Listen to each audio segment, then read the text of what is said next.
people joining us from many different corners of the world today, which is exciting for me.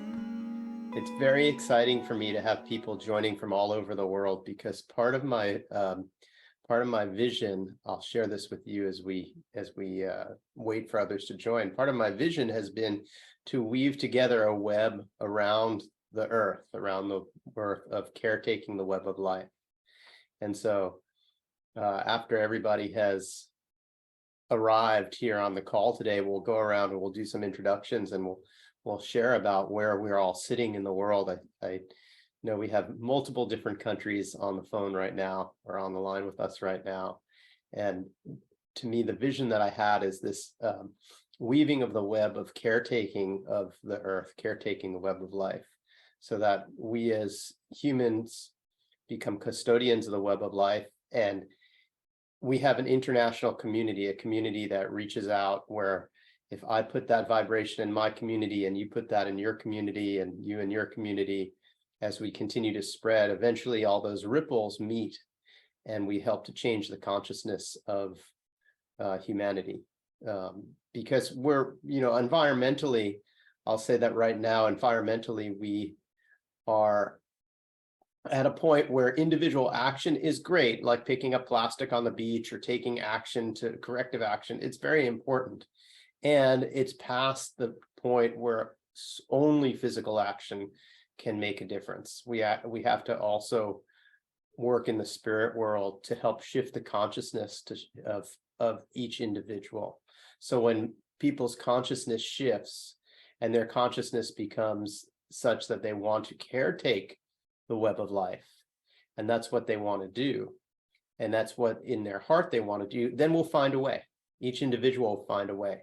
So I might not know the answer right now, and you might not know the answer right now to some of the problems that are plaguing us, plaguing our planet, plaguing our society. But if we can inspire others to have a viewpoint in their heart of wanting to make a positive difference and making a positive change, then that solution can arise naturally. Does that make sense to everybody? Great. Okay, so as we're waiting for everybody to join, why don't we just go around and start by introducing ourselves and where in the world you are right now and where you're from and what's drawn you to work with us today. And if you've worked with me before or in the process of joining classes with me, then share that as well. So people who are on the call with you, I know a lot of you already know each other, but some of you don't, can get to meet each other. And people who are listening afterwards, who'll be watching this afterwards, will get to know who you are. So Katie, why don't you go ahead? Hi, everyone. I'm Katie Moran. I come to you from Austin, Texas at the moment. And I've taken a few courses with Scott. I love the work and the approach. And even bigger, for probably over 20 years, I've always been part of a group whose focus was world peace and unity and healing. And it's been a long time since I've had a group. So this feels like another branch of it. And I'm so grateful, Scott, that you're creating the space and that I can be part of it. So thank you. Thanks, Katie. Christy, why don't you go ahead? Hi, I'm Christy. I am coming from Taos, New Mexico. What else are we saying? Just whatever you want to share about yourself. I just got home from skiing, so I'm like trying to switch gears really quickly. I am really looking forward to the intermediate training starting in January. I am just itching to be of service, and the collective, really feels empowering. I think it really goes both ways. So I'm grateful to be a part of this. Yeah. Thank you, Christy. Carrie. Hello, I'm Carrie. I'm on Maui right now. and just finished up intermediate with Scott and some beautiful people, and making a note to email you about advanced class, as I keep forgetting. Thanks, Karen. Um, yeah, so I hope everybody's having a great day. Nice to see you. Thank you. Dong. Oh, hi. Hi. I'm Dung from Vietnam, and currently I'm in San Cristobal in Mexico. And I'm here in American continent, especially from South America. I will travel to South America next year because I want to learn about healing and medicines. So I'm learning herbal medicines. And in next year, I want to exploring on the energy medicines. So yeah, I'm just very beginning on learning this part. Nice to see everyone. Yeah, thank you for joining us again. It's nice to see you again. Yeah, nice to see you again.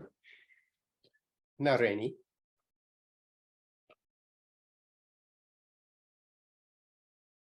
You're muted, Nareni. Probably from the Zoom hui last week. Yeah, there you go. Good morning.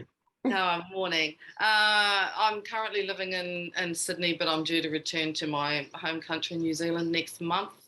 I come from a culture that's very attached to the earth and sacred geometry that works within it. So this is just an extension of my own culture. Plus, I've actually graduated from all of Scott's courses, so it's got some more depth to it. So it's great. Thank you. Thanks, Nareni. Alicia. Hi, I'm Alicia. I'm here in Florida. I've been just started actually working with Scott, getting ready for intermediate in January as well. And I'm excited. I've been doing Web of Life, like with the videos after for so long. I'm so excited to be a part of it, like while it's happening for a change. So thank you. Thanks, Alicia. It's nice to have you live. It was really cool when you were in here in November and shared that you've been watching us on video because you had a schedule conflict, and now I did. you live. That's so great. Thank you. Thank you. And Althea. Hi, everybody. I'm Althea Brandis. I'm here in Kauai, just moved here. I'm so grateful to be here, and just got done with intermediate and moving into advanced in January. And so journeying for me has been a lot of my work and healing and knowing and awakening. So I'm so excited to be a part of this bigger piece of it, and connecting and how to use journey work and shamanic work for the greater good. So this is my first time here, and I'm grateful that I can make a schedule. Thanks, everyone. Thanks, Althea. Nice to see you again today. Yeah, well, me too. Mediha, can you say hello to us? Hi, sorry, it's 3 o'clock in the morning here. I'm from Pakistan. Hi, everybody. I'm a theta healer. I trained to be one last year. I've been in service since March. I'm trying to reframe my identity to being a multidimensional sovereign being of light. I have been journeying what I was calling the quantum field. I do call the quantum field. And I was called to a very clear knowing that I wanted to work with the shamanic community. I don't know why. So I Googled, got onto an email communication with Scott, and here I am. I've just started on my first class, a pre-recorded class. So it's great to be here on a live session. So thank you. Thanks, Mediha, for joining us and getting up in the middle of the night to. I didn't sleep. Or maybe you haven't gone to bed yet. Okay, staying up late. Thank you. I feel honored. Thank you. Thank you for having me. Thank you. And Michael, you're also a night owl. Michael G. Then we'll go to Michael P. Okay, hi everyone. Mike, I've had the honor and privilege of being with some of you in some of the courses. I've done all the courses from Scott. Dude, you changed your hair. I cut all my hair off after my father Wow. passed away. Sorry, I had to say that, but I mean, yeah, I noticed. But yeah, I've had the honor and privilege to work with some of you. It's really fantastic to be back in the family again. I've been doing different types of journey work for different folks that I resonate with, that basically get sent to me. So I've also helped my mother transition last year when she died on the 5th of December, which was kind of tough, but it was also a learning experience. And I believe a lot of the courses that I took prepared me to do that without me actually knowing at the time. But yeah, happy to be here. Happy to see some very well-known faces, and yeah. Thanks, Mike. Where And- are you? I'm in Germany And at the Mike, moment. Well, yeah, at the moment I'm in Germany. That's not always a clear thing. So yeah. got it. Thanks. Thank you, Mike. Yep. And Michael. Just unmute yourself if you can.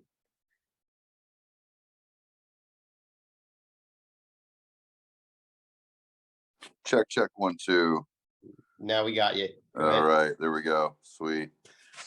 Michael Powers out here in Portland, Oregon, and I've worked with Scott through a few courses already. I'll be enrolled in the upcoming coursework in January, and it's a pleasure to be here and support everyone as well. So thank you for having us here. Thank you. And in your background, I think you're floating around the back of the earth right there. So. I am, yeah. Yeah, figured it was appropriate. Yeah. Thanks. So thank you, everybody, for being here. I feel really honored. You know, we have people from all over the world, from Asia, Australia, New Zealand, Germany, Mexico, Hawaii, mainland USA. So it feels good that we're kind of wrapping the world around with this positive vibration today. And so our intention for today's Healing for the Web is, how can we step into being caretakers of the web of life more fully? How can we each do that individually, and how can we inspire others to do that as well? So that's going to be different and unique for each individual. There's no right or wrong way.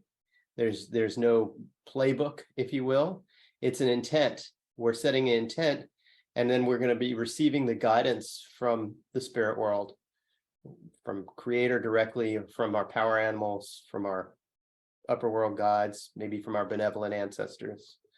And in the journey, we're going to ask, well, how can I best step into my role as a caretaker of the web of life? And how can I best inspire people to be caretakers of the web of life? I mean, that's the reason why I run these web of life group meetings anyway, right? Because I want to help inspire people to do that. And it's so honoring to me that each one of you is here right now live is willing to take time out of your day or your night to be here with us and dedicate that time. And also for everybody who's watching on the video. Alicia, you really remind me of that when you shared that with me, that you had been following us on video for years. And that was great for me to hear that, because while I know that I see that people view it on YouTube, I didn't realize that people were viewing it over and over and over again and kind of following along. And so that really made me feel good. It made me feel that what we're doing here is inspiring others and helping to make a positive difference. And so, yes, we want to inspire others to become caretakers of the web of life as well. I think if you're here, you already want that in your life, and you maybe are already doing that to a degree. And we can always do that to a greater degree. But then how do I inspire those around me? How do I model that in a way that really inspires others to step into their own individual roles as caretaker of the web of life?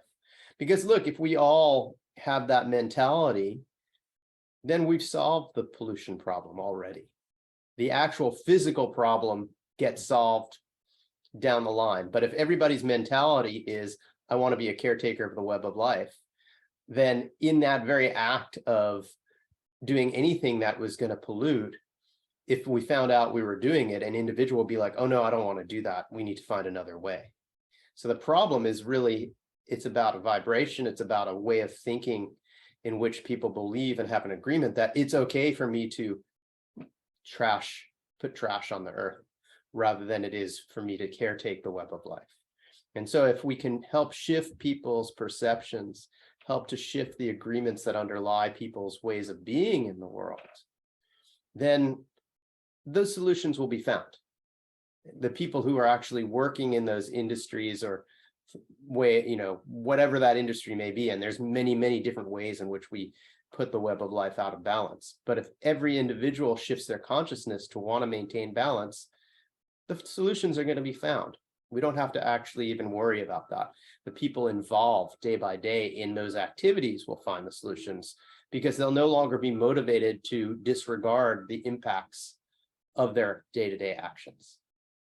That makes sense to everybody? And then we have Tiffany joining us. Hi, Tiffany.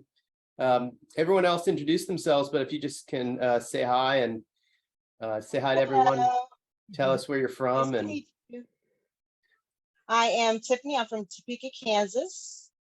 And thanks for joining us today, Tiffany. Have you journeyed before?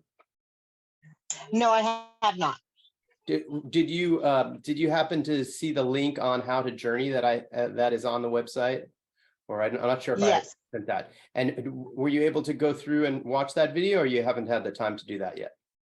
I haven't quite done that yet. Okay, no worries. So let me give you a little overview of what the journey process is, because we're going to start to journey in a little bit, and it's going to be a little harder. Yeah, I want you to be able to follow along with all of us. Okay, let me just let this next person in, and then when they're in, I'll start my explanation. Okay.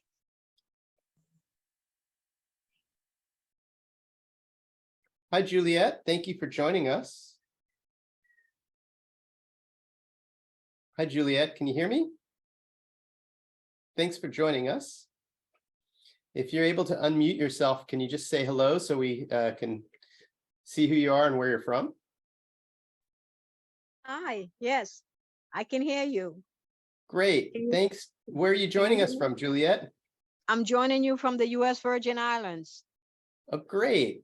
Right on. I actually used to live down there in St. John a long time ago. I'm on St. Croix. All right. Well, thank you. Thank you so much for joining. And I just want to check, because we haven't had you in this group before. Have you learned how to journey to the drum? Not really. Okay. Well, you have good timing for joining, because I was just going to explain that to Tiffany. Everybody else who's on the call so far has done journeys with me before. So I'm going to go ahead and just explain what we do with journeying, because this is what we're going to do very, very shortly. And you need to be able to follow along. If you want to follow along, you're going to follow these instructions. So when we journey to the lower world, and we're going to journey here to the lower world, those of you who have previous journey experience, you can journey to upper or lower world. It's your choice. But if this is your first journey and your first time joining us, or you haven't journeyed to the upper world before in one of the classes with me, then I want you to go to the lower world. And to journey to the lower world, what you do is you pick a starting point, a place in nature that you have been. So you want to pick a place that feels good to you, something where, it could be a cave, it could be the roots of a tree, it could be a spring, anything that gives you a canyon, anything that gives you the feeling of a downward, like you can go through that place into a downward tunnel. Okay. And when we start, I'm going to ask you to, you're just going to lie down and close your eyes, and you'll hear the drum start. And when you hear the drum start, in your mind's eye, put yourself at that location. Okay, so for example, where I leave from is a spring here on the island of Kauai where I live. And so as soon as I get ready to journey, I put myself in my mind's eye at that spring. And when the drumming starts, I start to go down, enter into that spring, and I start to descend downward. And I keep going down, down, down, down, down through the tunnel. And I keep going down until I pop out of the tunnel. And when I pop out of the tunnel, I ask, am I in the lower world? And if I get a no, then I go back in the tunnel and I keep going down until I get to the lower world. And I can even ask when I get down there, how do I get to the lower world? And they'll tell you, go back in the tunnel and go down. And then when I finally pop out of the tunnel in the lower world and I get a yes that I'm in the lower world, then I ask for my power animal to come and meet me. So what you do is you just say, will my power animal please come and meet me here? Okay. And if your power, once you see something appear, you verify and you ask, are you my power animal? And if you get a no, then you just simply ask, please take me to my power animal. And if you get a yes, then great, you've met your power animal. So once you've met your power animal and you know affirmatively that you are with your power animal and working with your power animal, then you're going to ask the journey question. And the journey question is today, how can I best be a caretaker of the web of life? How can I best be a caretaker of the web of life and inspire others to be a caretaker of the web of life?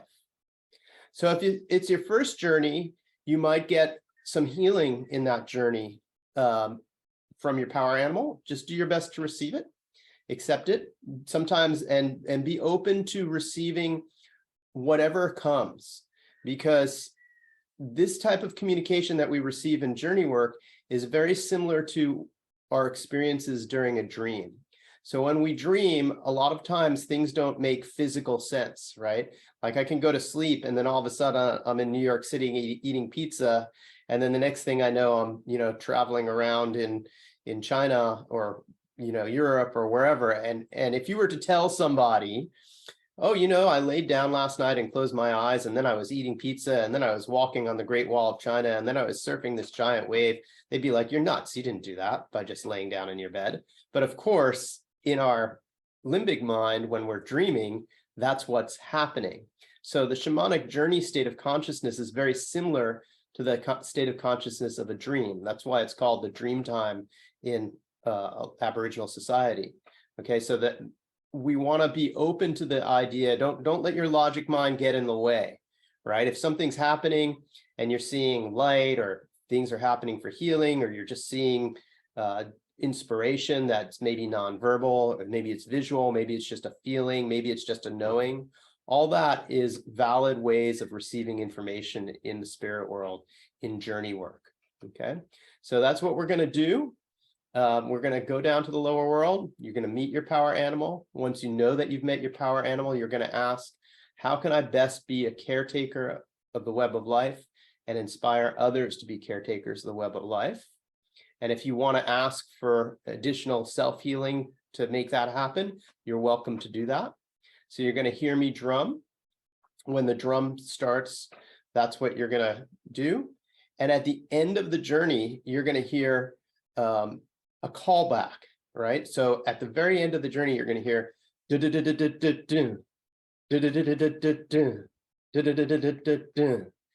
that is a signal to end your journey and go back.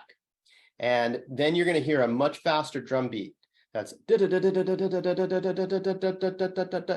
and when you hear that drum beat, you're going to reverse your steps and you're going to go back to the bottom of your tunnel and go back up the tunnel to your starting point. And at the very end, you're going to hear boom, boom, boom, boom, boom, boom, boom, boom. That means get back into your body and ground into your body.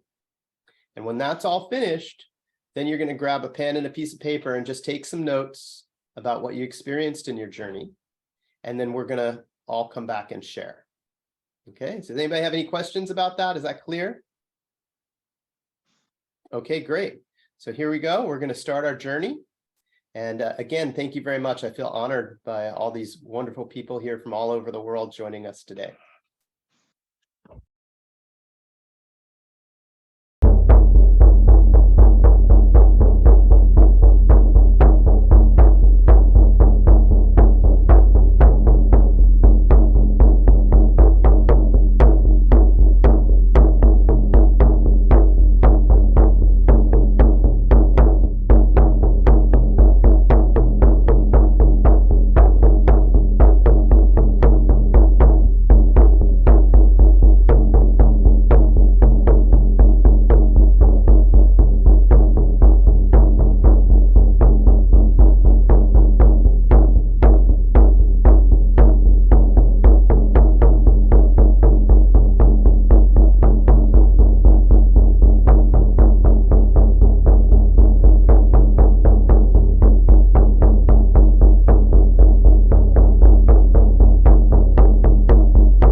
Okay, welcome back, everybody. If you're still journaling, that's okay. Just take your time and continue journaling.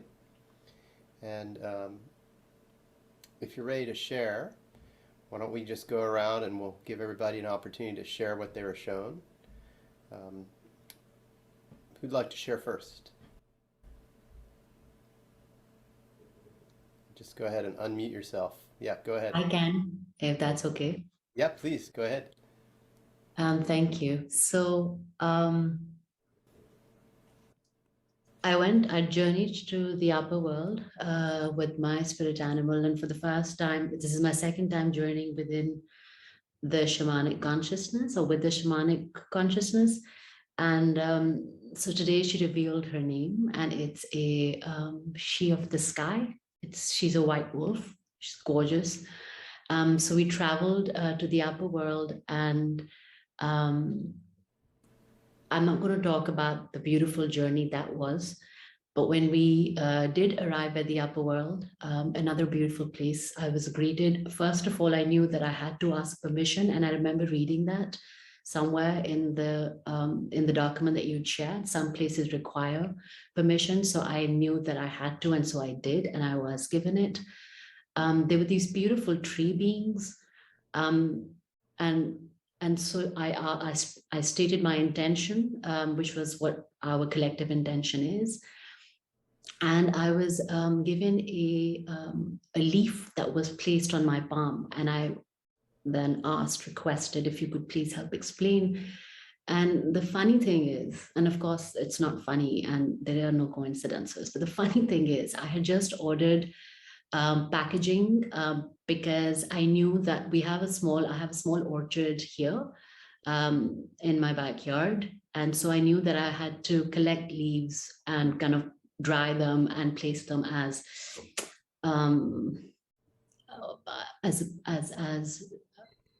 you know, for how you have detox teas, but this is for like detox water. And so I'm to go ahead with that. And then I said, why, what purpose does that serve in a bigger space? And it was detoxifying, cleansing the system so that it is made more ready for a newer vibration. And then I stayed there, and then I don't know, I was a little excited. So I said, may I please have some more? And so I was given some wind that was placed, and I was asked to place in my pocket forever. And again, I asked, okay, what does this mean? And it's so beautiful because I'm a Muslim, and I say my prayers, I invoke a prayer or different prayers in Arabic. And it said, at the time that you give that tea, state your intention and say a prayer, the ones that you do, so that it goes with your energy. So it's not just tea, it is your energy that you're giving, and you say that forever and keep that forever. So it's almost my breath, because I use my breath a lot.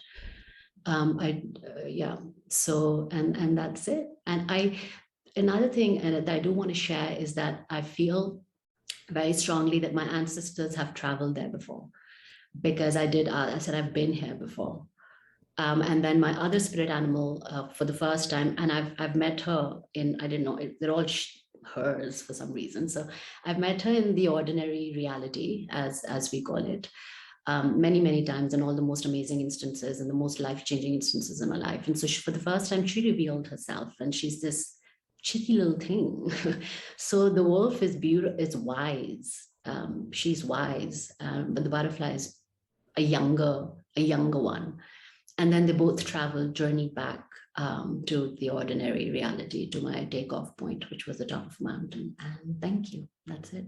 Thank you, Madiha. Thank you for sharing. And what type of leaf was it that you used? It was so fun because I was Googling it. I don't know what it's called in English, but I know what it's called in Urdu because I have the tree in my backyard. It's called the neem.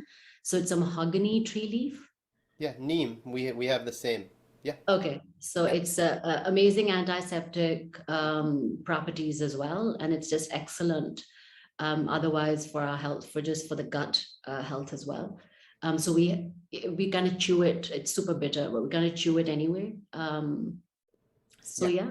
yeah. Yeah, I just sprayed it all over my yard yesterday. Oh wow. Okay. We had a little infestation in our, we needed to get the bugs out. There Yes. were some bugs that That. try to eat our fruit trees here. And so, yeah, we get the neem concentrate. So yeah, beautiful. Thank you. Thank you for Thank sharing you. that. Thank you. Thanks. Okay, who'd like to share next? Just hop on and go ahead if you want to. I'll share. Thanks. I went out to the lower world and very atypically, owl, who's not my main spirit animal, greeted me. Although hawk and eagle were also there. I was really guided to keep my heart open, which is a lot of work that has come up for me since Kauai. And to move through my little, I don't want to use judging terms, but the more mundane pains and suffering, move through that more quickly with a more open heart so that I can take on what's bigger, and serve the greater suffering. And then, you know, this large crossroads, like a giant X, showed up, just that I am in a crossroads right now, and that I need to maintain the level of commitment and dedication to the way that I know I want to go. But it's a huge departure from the last 35 years of my life. And a lot of this, which you might recall, is related to the shedding of the costume that came up in like one of my first journeys in terms of, which I've been working with since I've been back. Just only authenticity, nothing else is going to help that, and that all these other things that aren't real just get in the way. And really showing up as my fullest, most authentic self as I ground myself in community here. And to not hide what the path that I'm on when people ask, you know, the healing path, that I'm a teacher, all that I do, to not shrink away from that, even if I'm not fully there yet. So to kind of live in this sense of I'm already doing this work, even if I have so much more training to go, and really embody that. And when others ask, speak about it, kind of like I'm already there. And to bring healing elements to all of the things that I do, you know, like I'm teaching a yoga class, and, you know, how can I show up with bits and pieces of my truth when I am holding any safe space for other people in an appropriate way? I was advised to travel less and be here more, that I'm meant to be here and that my path is unfolding here.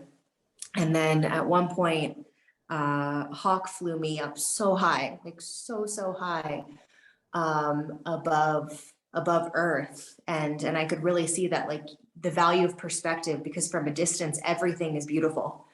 We can't see the pain, we can't see the suffering, we can't see all the industrial features, and just this theme of perspective, that if everyone could have that perspective, like be an astronaut in space and see that image of the earth, how that can shift things, which is similar to some of what you said.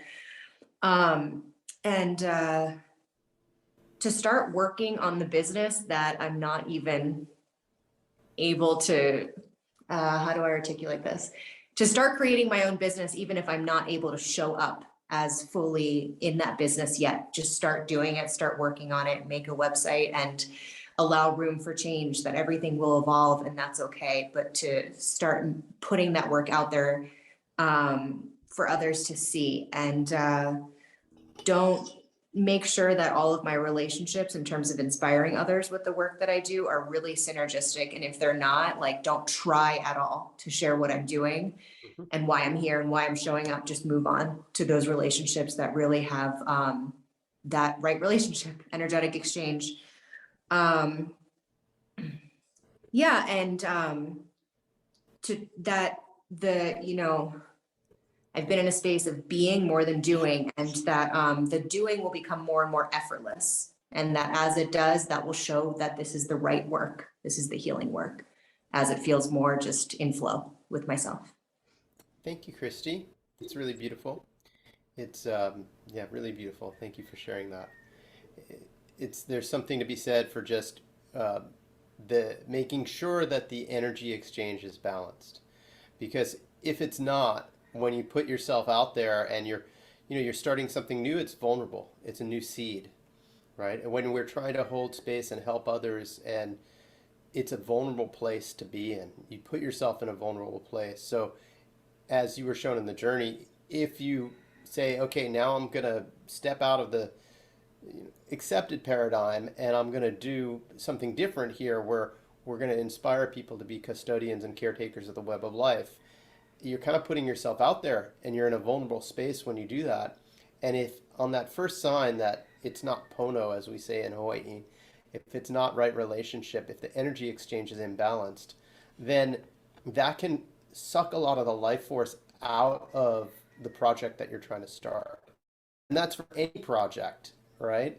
When a lot of you know that my wife Penelope just launched her art website, and she kept it very quiet for about 3 years. She would tell hardly nobody that she was doing art. If you guys came for workshops here, maybe you'd see some of her artwork, but she wasn't putting it out at all, because she knew that this was an incubation period.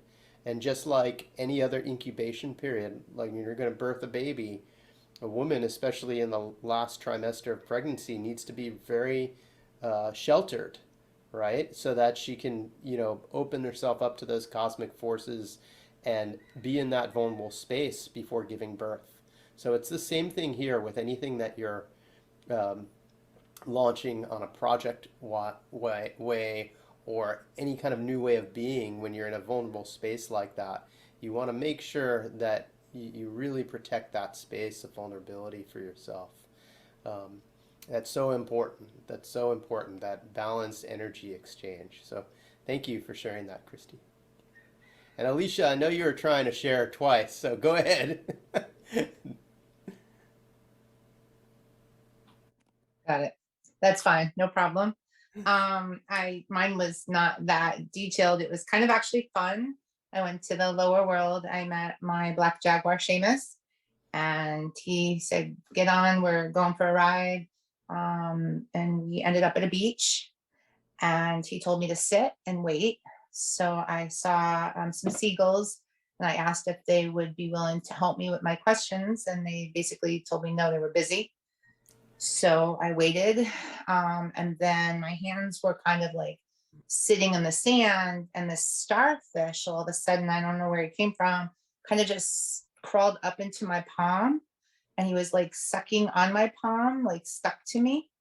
And he didn't speak so much as put thoughts in my mind, which was kind of new to me. Usually everybody speaks to me. So I then asked what I could do to help me personally with the caretaking of the web of life. And the starfish basically said that it was time for me to lessen my footprint, decrease what I have, downsize, and don't buy things unless they're absolutely necessary. As I'm kind of headed in a certain way, and kids are all adults and stuff. We've talked about downsizing and all of that, so it seems like that's kind of what starfish wants me to do, is to decrease all of that. And then he said less is more. And if you start doing it, those around you, your family and your close friends, they will see that, and some will take notice and do similar concepts of less is more. Then he was gone, like disappeared. And I was like, I'm not done. I have another question.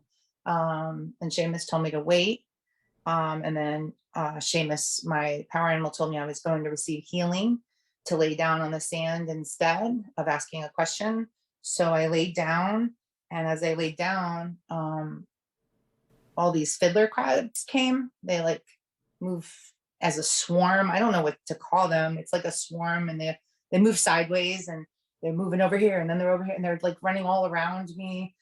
It's almost like a dance. It's like, I don't know. I had like the sound of Fantasia, which is Mickey Mouse, like in the background as they were like all around. So I did ask my question because I wasn't sure if I should. And I asked them, how can I help others caretake for the web of life? And once again, like they gave me a knowing answer. They said, when we are alone, we may walk only one way. And one little fiddler crab walked sideways by himself.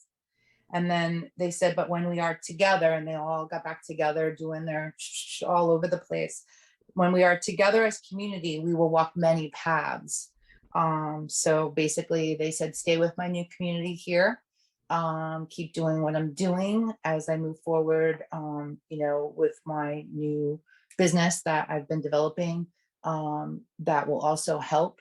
And that will be new community. And the more community I have, the more others will also take care with the web of life in their own ways. And then I went with Seamus back and came out of the lower world. Great. Thanks, Alicia. Thank you for sharing that. It's nice to get your telepathic communication. Yeah, I usually everybody talks to me, so it was different. Yep, clairsentient instead of clairaudient. It's great. Thanks. Who'd like to share next? Go ahead, Nareni. I went down to the lower world and I actually chose Buffalo because Buffalo is about sovereignty. And he was sort of like stamping his feet on the ground, and the message was to leave your mark by not leaving mark, which I kind of understood.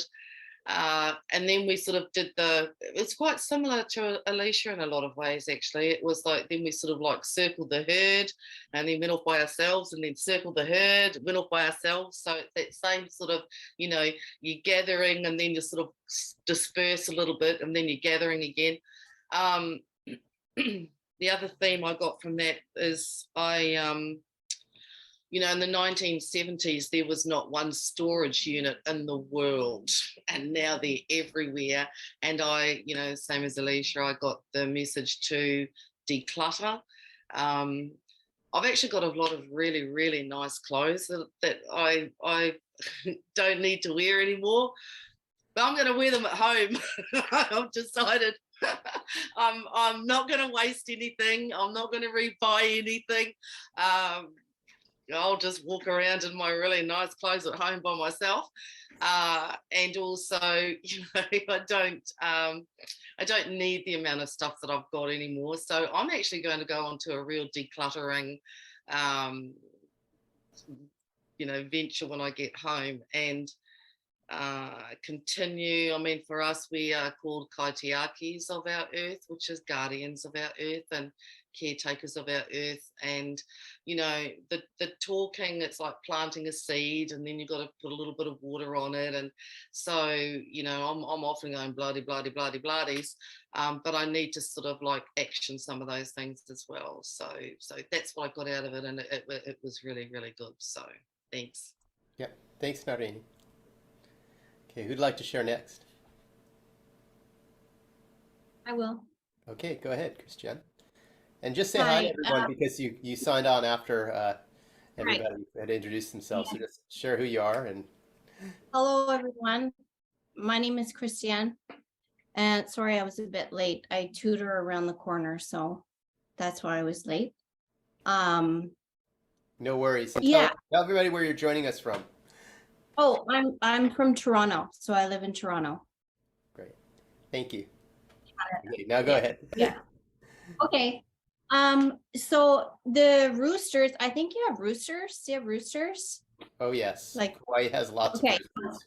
they were really loud, like really loud. And then I heard a rock concert. It was like I went to the lower world, but when I was down there, I heard, it was like I was in this huge amphitheater, like the most giant rock concert. And it was just this guitar riff over and over again. It was just this huge, like a massive party, massive. And all these animals were, I mean, they were hilarious. Like my power animals are very funny. And so I was laughing, like I was laying down there laughing. It was just, they were full of funny things, all this commentary, but it was a massive party. It was just, and it was over and over again, this riff. And I mean, I could see kind of musician, I could just feel it like all around me. And it was just like, I mean, I don't know. It was just this massive party. Anyway, it was a great feeling being there. And the messages I got were, well, I work with kids and families. And so on a personal level, it was like, don't hold back. Because sometimes things are a little awkward, like you don't really know how much to say. And anyway, the messages were, don't hold back when you're working with these families, and really say everything you're seeing. Because in the past, I haven't really done that. I don't really say everything that I see. So that was the message. So for me, that felt really great. Okay, and then the other message was, keep taking really great care of yourself. And don't hold back with that. Like, really look after yourself so you can then be very available for other people. And help, and when you do that, you can help people, really help people with their stuff. Yes. Thank you. Thank you for sharing that. That's actually so important. The self-care piece is so important. There's a pervasive global agreement, and I'll call it a parasitic agreement because it's not healthy, about martyrdom, and how, especially as healers or teachers, healers and teachers, we're supposed to martyr ourselves and self-sacrifice. But actually, that is really out of balance. We need to maintain an equal energy exchange, or a balanced energy exchange. And that doesn't mean in every moment, because sometimes somebody's going to be in need, but we want to make sure that in balance over time, relationships are reciprocal, right? That martyrdom is, it can be taken the wrong way, right? Where someone can be convinced to give and give and give and give to a situation where the other person doesn't have any intention to balance things. It's one thing to give when you know that it's going to be reciprocal in some way. It's quite another to give and give and give into a black hole, into a vacuum. Okay? And so by taking care of ourselves, especially energetically and spiritually, as well as physically, we're able to give sustainably and make a positive contribution in the long term, not just in the short term. How many people, I'm sure on this call, you all know people, or maybe have experienced it yourself, who are healers and they're burnt out after 5, 10, 15, 20 years, right? People who are, wow, they're great massage therapists, and then one day you show up and they're just spent. And they don't have, they're still great, but they don't have anything left to give because they've been overgiving. And what ends up happening in the long game is that those people have overgiven, and they end up being, struggling to get by, energy depleted, okay? And then over time, they just make a choice of, I can't do this anymore, which, you can't. You have to balance out the energy. But if we can help people learn how to keep that energy exchange balanced, then the people who are already working from a place of good heart, they're able to move forward and continue that good work into the future. So that's really, really important. And sharing with authenticity, it helps enlighten, it helps people wake up, right? When you share that with the families that you work with.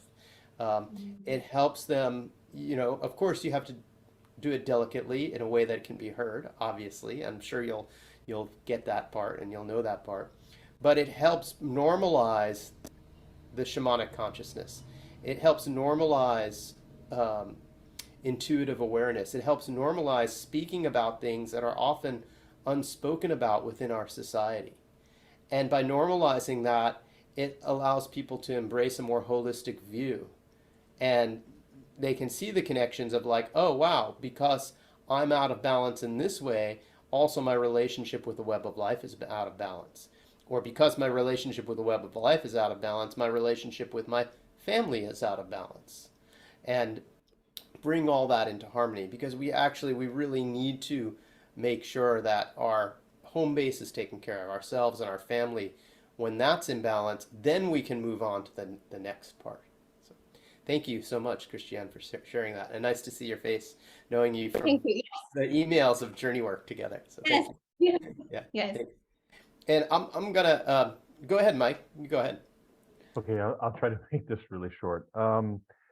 Always interesting, these different discussions, how the synchronicities happen, and there's no such thing as a coincidence. So I was thinking a few days ago about one of the trips that I took to the mountains, and how important it is to be outside in nature, and to basically, the text that I have about the journey, and there's a lot more details, is breathe in the air, look around you,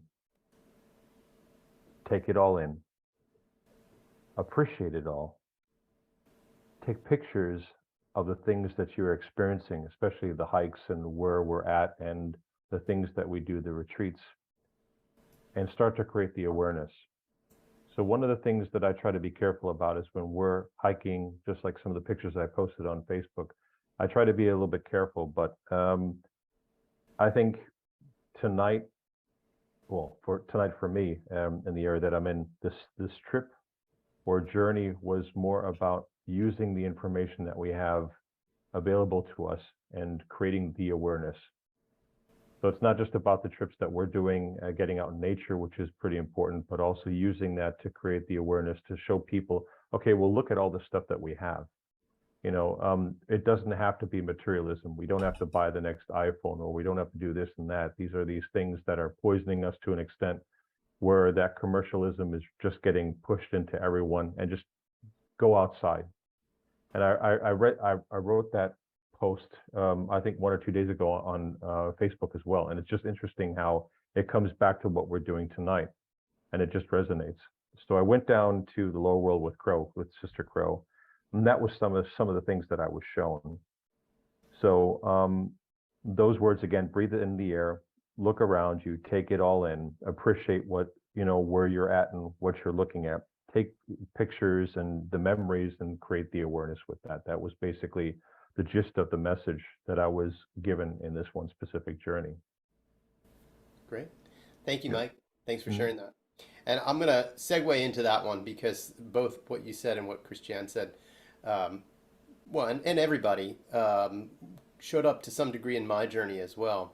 When I was taken down to the lower world, the very first thing I was shown is that people need to be, we have to work with people, because people need to be secure in order to be able to want to caretake the web of life as well, right? If an individual is struggling just to eat, they're gonna knock down that last tree to eat because they're hungry, regardless of the, you know, it becomes desperation, right? You can't say, oh, don't eat that last avocado because we're saving that tree, when the person is starving. It's not going to happen. Okay. And rightfully, you know, that's just our nature. That's the nature of all life, to survive in that way. And so a lot of this is about creating a sustainability in the world for people to do work that simultaneously caretakes the web of life. And so that's woven into what I do anyway, as far as teaching the shamanic work, so that people have an opportunity to do to be able to have a career that is helpful, right? If I can do something that helps heal people, then I'm making a positive contribution. I can bring people back into balance.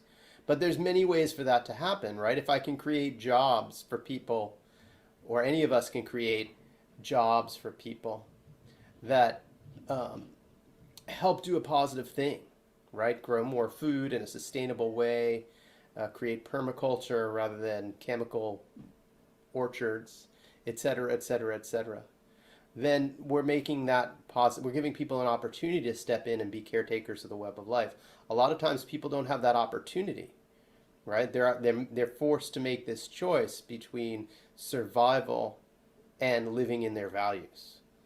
That's part of what we get into our intermediate course, is navigating that, where there's been a lot of pressure put on, not just in the U.S. but all over the world, a lot of pressure put on people, everyday people, to make that choice between having to survive versus living in their truth.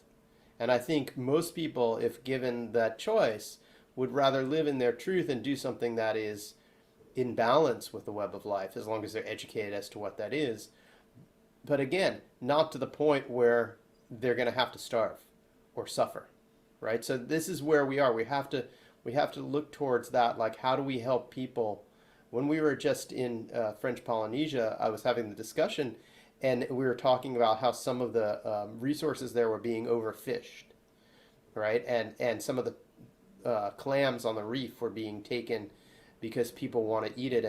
And there was one thing in particular that was being overfished where they made quite a lot of money, but it was illegal, right? But who's going to tell that person who makes $1,200 a month, if they can catch a fish and make $10,000 at one go, they're probably going to do it, because that doubles their income for the year practically.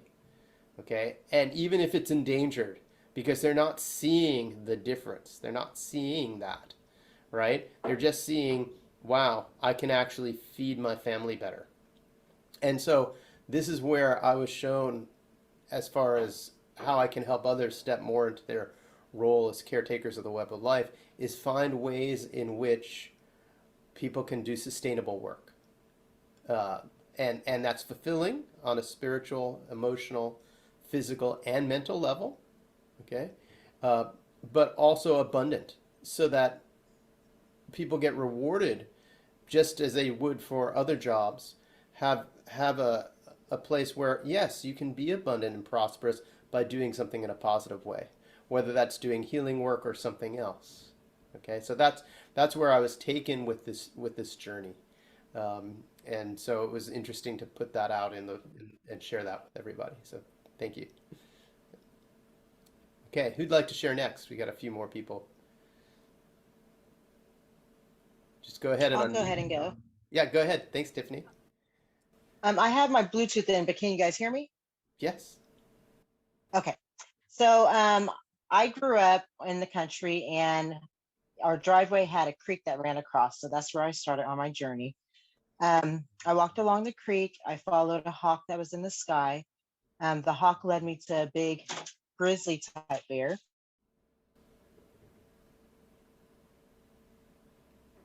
You just froze. This bear was my, oh, can you hear me now? Yep, you're back. Still freezing? Okay. So the grizzly bear led me to my normal spirit animal, which I see in my dreams a lot, which is a big antelope. It was surrounded by deers in a field. I asked what I was supposed to do for the web of life, and it said healing and to heal others. It then directed me to the top of the mountain, which I saw children playing, and which was beautiful. They were all happy and playing. And then we went up to the upper realms, where I saw all kinds of different mystical animals. It was an essence of freedom and peace when I was up there. The mystical animals turned into like spirit animals and then disappeared, but I could still feel the presence of peace. Then we went back down to the top of the mountain, which the children were playing, but above the children were the mystical animals kind of playing as well, it seemed like. And then above the mystical animals, I seen a dragon. The dragon had the essence of wisdom. It blew the fire out of its mouth, and then I went up to it like I knew it, and then we kind of like cheek to cheek, and then I went in front of it to do my meditation kind of one-on-one, but then it was time to come back. So that was mine. Thank you. Yeah, that's beautiful. Beautiful first journey. Thank you. Thanks. Thanks, Tiffany. Okay, who'd like to share next?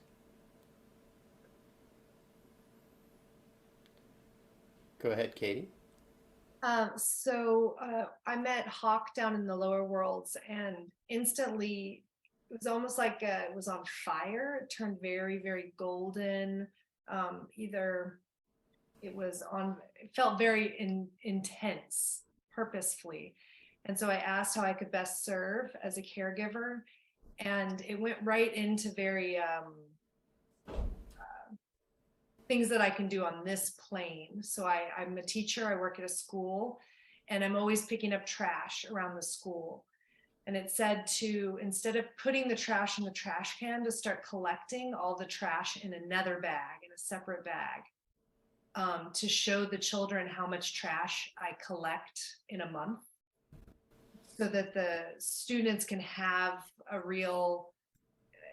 true connection to their impact on our campus. And we have a beautiful, it's like 19 acres, very wooded, natural environment. And then there's an area outside of my gym that I've been caretaking. So it told me to continue to caretake, to introduce a few more native plants to the area. We have butterflies that migrate. And so we plant a lot of plants that the butterflies and the hummingbirds like. So it said to continue to do that. And then that there's also, maybe during an assembly, to also take it to a bigger level of how much trash an average person produces in a year, to show that on the stage during maybe an assembly for Earth Day in April. And then there's a student of mine that graduated, and she created a website that had sustainable clothing. And I figured, oh, it's Christmas coming up. Maybe I should email to people that I know, put it on Facebook, and start to spread the word of sustainable clothing. Because in the journey, I kept going into water, and how much, and the water kept speaking of how it was almost feeling like it was suffocating with the toxins that it has to filtrate and deal with, especially from clothing, dyes from clothing. Yeah, then I saw a white owl, and it was in the snow, and then a beautiful Mustang, and I don't know why all these animals were coming. And then all the animals started to circle and create a wheel. And they were all connected, and then we came back. Thanks, that's beautiful, Katie. Thank you. Yeah, please do share the website for your students' clothing. I love the idea of raising the awareness in an assembly. Maybe video it while you're doing it, so that you can then amplify it on social media afterwards, so that you not only are showing, it's not just you showing it, but then you have the reactions of the children as well on that video, of the reactions of the children going, oh my God, I didn't realize we threw that much stuff away. Yeah, really, really powerful. Yes, what I love so far about what everyone has shared is we have all these different themes.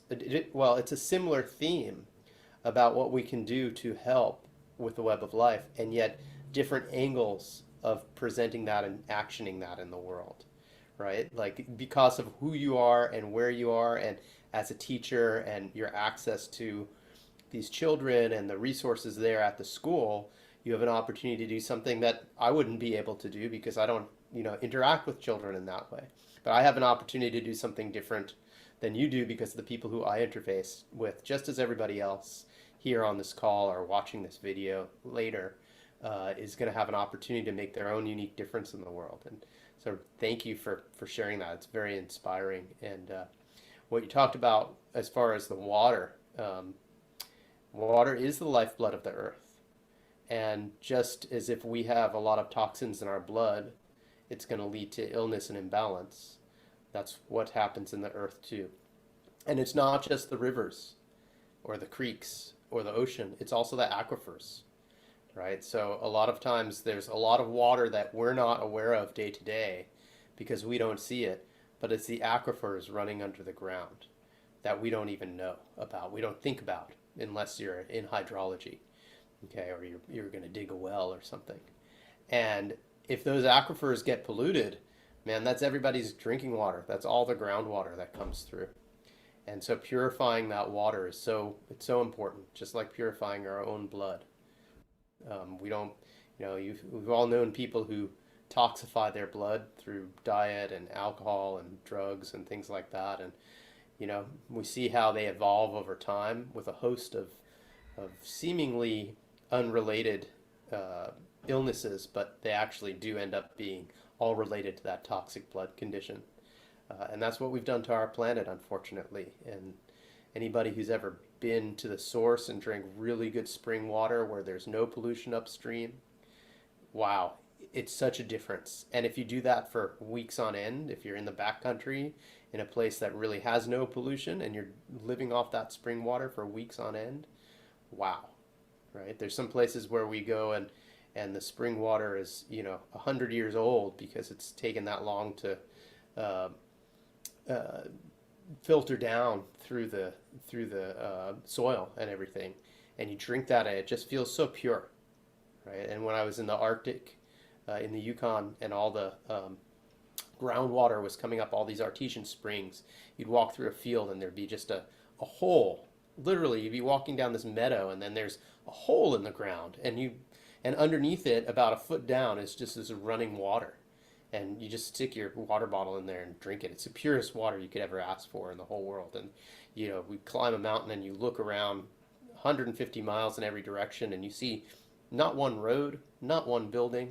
You don't even see airplanes in the sky. It's that natural up there. So yeah, it's incredible. And then you come and you drink the water out of your tap with the chlorine in it. And it's a whole day and whatever else has been put in it. And it's a whole different level of energy. A whole different level of energy. So thank you, Katie. Thank you. Okay, we have a couple of other people who haven't shared yet. Would anybody else like to share? Just go ahead and jump on. Mic check, 1, 2. You're there. All right. Just an interesting segue. Took my journey, went to the lower realm via Eagle Flight. There's a web in one of the caves in Kauai that has an endangered species of spider down there. So I kind of went and said hello to that species and walked out on the beach and had a lot of the spirit team out there, but it was the Phoenix that came actually, and the Thunderbird that came, and a pile of steam came up, and all I heard was solar desalinization. And I was just like, what? Like, what? Solar desalinization, just over and over. And I was like, okay, well, I guess that's what's up with that. So the rest of it was trying to figure out what that was kind of all about, but just a strange segue when you're talking about water and that theme. And you know, so in this respect, it was, you know, I actually got a picture in my mind of, you know, what might be useful, and then where, you know, why would you use that and where, and the reasons behind it. And apparently there's a lot of energy that's used, you know, for example, in the Virgin Islands or other locations that don't have a lot of aquifers, don't have a lot of spring systems, but they end up using a lot of electricity to do this. And so I don't know why I kept getting that message, but solar desalinization was the download officially. So there you go. You got your marching signed orders, off. Michael. Yep. Yeah, pretty much. Yeah, I was asking for those too. Yeah. So that makes sense. He'll be out there digging a solar desal pit in your backyard. I don't know if that works in Portland. It works. Yeah, I don't know. I don't know that would work in Portland. We have enough water here, knock on wood, to help you all out. But it's, I think it was more for some of the different island cultures and some of the different, for example, like there may be some areas that have high salinization in the oceans as well. So, you know, maybe brackish waters where there's areas that, for whatever reason, our development has changed that ecosystem. And so you might actually want to remove some of the salt in certain areas because it's now becoming brackish, or it's becoming it's changing really the fauna and the flora of what's going on. So there, it was an interesting, I don't know, I just kicked some different switches about it, but that was the download. That's great. Well, we'll hear more about it next time, I'm sure. All right. Mike, you were gonna say something. I was just going to say that that's pretty interesting, desalinization, because I just read something Greek history that they built different types of systems that would use solar or the sun, basically with mirrors, to take the salt out of the water by just letting it humidify and then capturing that water and using that to drink. I'm not sure if that's actually an interesting thing, because desalinization, especially in California and other places, it takes enormous amounts of energy to do that. But there's different ways of doing that. So I'm not sure if that means anything, but that was interesting that you would talk about that topic. Well, the part of that, there was I didn't want to freak you out, bro, but there was a thing that the message was meant for you. So thanks for tuning in. So yeah, it's something about that you'd be interested in that. So Okay, beautiful. well, you guys can communicate more about it. There's I know they use it on ships. A lot of desalinization on Navy ships is done, but I don't think they're using solar for that. I know also that, you know, very simple solar desalinization is done as like a backcountry survival technique. If you're in the desert, right, you dig a pit, you line it with black plastic. If you have black plastic, you put white plastic on top and a rock on that, and then and then you put salt water in, and then the salt water evaporates and the salt collects, and then and it drips down, and your fresh water collects at the bottom in a bucket. So that's one very simple, you know, that's simple solar still, and that's in a lot of the first aid emergency packs that go on sailboats, right? If you're gonna if you have a shipwreck pack, you should have a solar still in there, a little mini one that basically looks like that, so that you could survive a shipwreck. That's part of it. So taking that concept, bringing that concept in a scalable way to do bigger things, I'm sure there's a way to do it. We'll find out. So thanks, Michael. Okay, so Carrie and Juliet, would either of you like to share?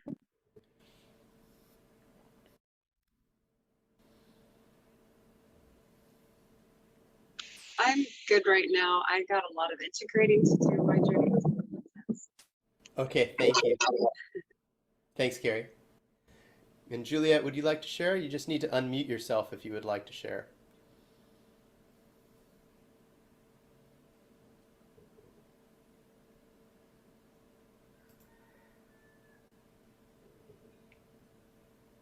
Okay. Well, all right. Well, thank you, everybody. Juliet, if you do want to share, just unmute yourself and you can jump in here. But assuming that you're just staying silent, I'm going to say thank you to everybody. Thank you very much for being here today. Really appreciate everybody's input, everybody's willingness to take the time to do this today. It's really meaningful to me that you guys take time out of your day to sit here with me and journey and for the good of the whole. I really appreciate that. And it speaks volumes about who you are as individuals and your willingness. I just want to say Go ahead. I just want to say I really enjoyed myself, and it was really nice meeting all of you guys, and I look forward to the next time. Thank you, Tiffany. Yeah, and thank you, everybody. And we'll see most of you online, either in the next class or at the next Web of Life meeting. And I'm always available for contact by email if anybody wants to get in touch about anything that came up today. So, thanks, everybody. And y'all have a beautiful rest of your day.